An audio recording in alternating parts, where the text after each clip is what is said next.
Malcolm X challenged a nation, literally, but also the Nation of Islam. But what shaped the man behind the movement? Well, in today's psychic energy reading, we explore the deeper layers of his spirit, his inner conflicts, his soul mission, what he thinks about who had unalived him, and messages that he shares for the collective from the other side.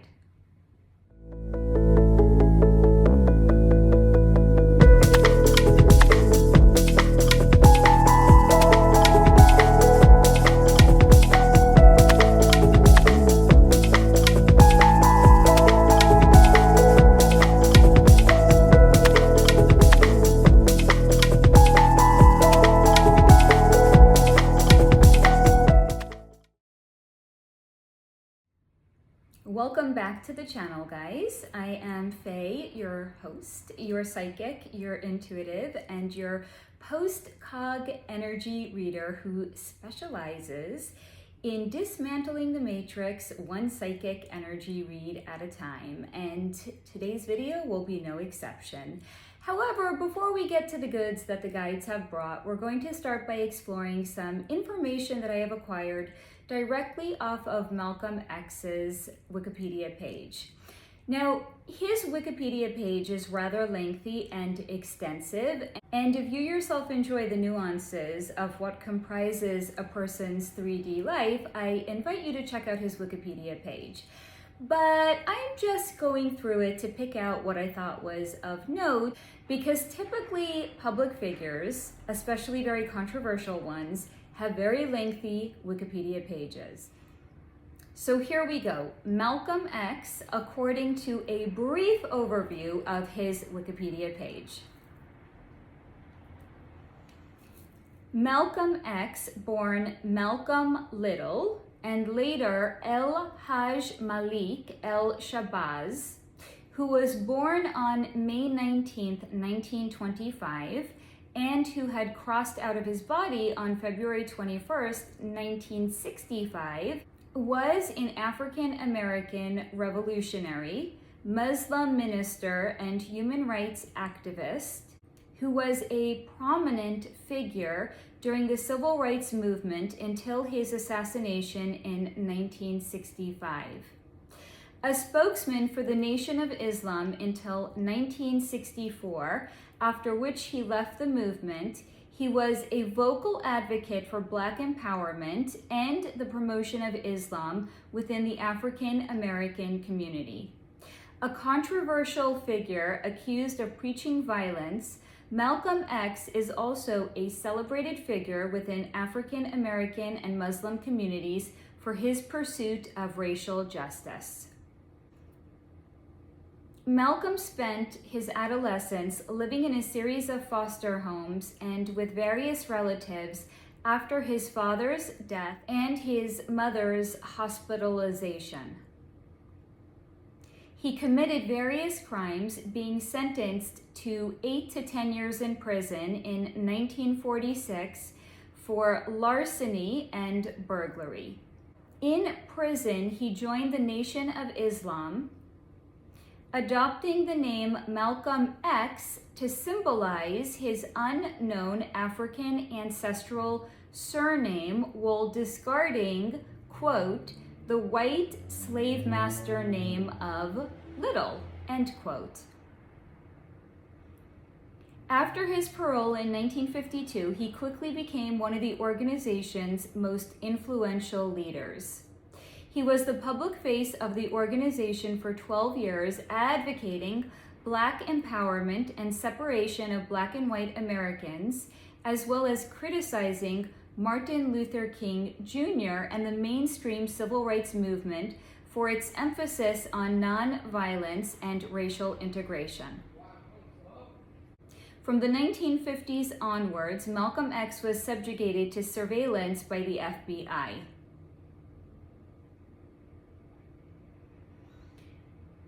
In the 1960s, Malcolm X began to grow disillusioned with the Nation of Islam as well as its leader, Elijah Muhammad.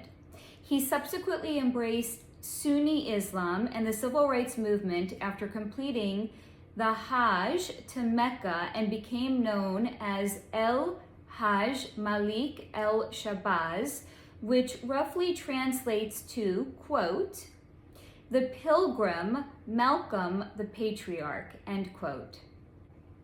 After a brief period of travel across Africa, he publicly renounced the Nation of Islam and founded the Islamic Muslim Mosque Incorporated and the Pan-African Organization of Afro-American Unity. Throughout 1964, his conflict with the Nation of Islam intensified, and he was repeatedly sent unaliving threats. On February 21, 1965, he was assassinated in New York City. Three Nation members, as in three Nation of Islam members, were charged with the unaliving and given indeterminate life sentences. In 2021, two of the convictions were vacated.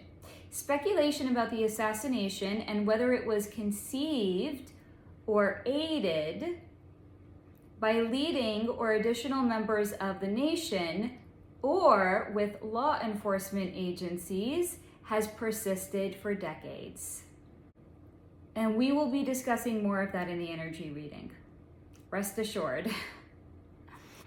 He was posthumously honored with the Malcolm X Day, on which he is commemorated in various cities across the United States. Hundreds of streets and schools in the United States have been renamed in his honor, while the Audubon Ballroom, the site of his assassination, was partly redeveloped in 2005 to accommodate the Malcolm X and Dr. Betty Shabazz Memorial and Educational Center. Now, again, his Wikipedia page is rather extensive and it is interesting. So if you yourself would like to learn more about his life, I invite you to check out his Wikipedia page. However, we are now going to be connecting directly to his energy to see what he had shared with me from the other side. As soon as I had connected to Malcolm X's energy, he shared with me he never felt like himself until he had changed his name. So as in, once he had dropped the surname Little, up until that point, he never actually felt like himself. However, even then, he barely felt like himself, as he always felt somewhat lost to himself because he was a seeker, he had shared with me, and somehow in the vastness of the world, he could never fully find what he was in fact looking for.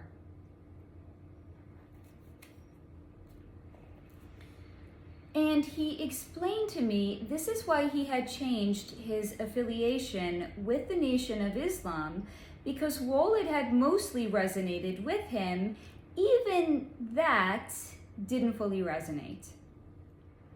He had also shared with me that he never fully felt himself because it was like there was some outside force that was propelling him forward, driving him like an external locomotive, and he was just the train.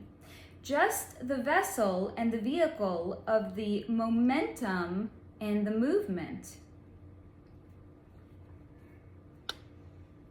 And it was all so strange to him, and at times not at all a good feeling, because his body, soul, and mind didn't always feel like they were his. Now, while he was sharing all of this with me, my conscious mind was very much being activated. And I'll take just a moment to explain to you the process in how this works.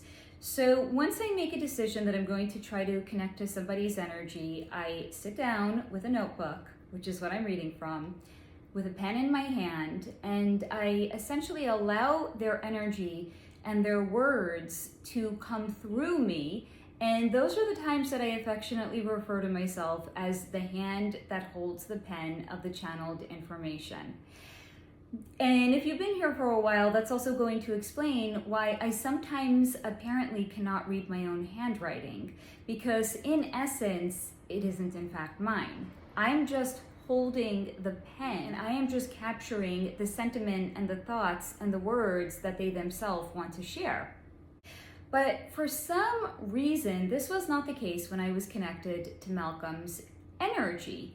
And I found myself, while he was sharing all of this with me, wondering about who had in fact unalived him, and if perhaps this was something that he wanted to share with me. And because these thoughts were foremost and forefront in my mind, I actually, in fact, even had written them down, and I wrote. Now, I have my own thoughts about who I think may have unalived him. It does not match the official narrative that it was the Nation of Islam members. Because remember, if Malcolm X's energy was essentially being channeled through me, then I could also very easily see the energy in and all around him, and could in fact see the circumstances of his unaliving. What they say in fact had occurred is not the entire truth of what had occurred.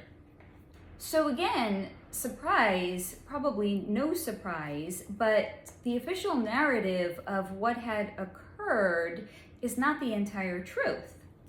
Or maybe a better way of saying it is that the impetus or the directive of his unaliving did not in fact stem from the Nation of Islam, because it was shown to me that the Nation of Islam itself had in fact been a government, as in the United States of America government, funded operation, and that the order to take out Malcolm X came directly from the CIA, and it was only the Nation of Islam members that had carried out the directive that had come down from the CIA.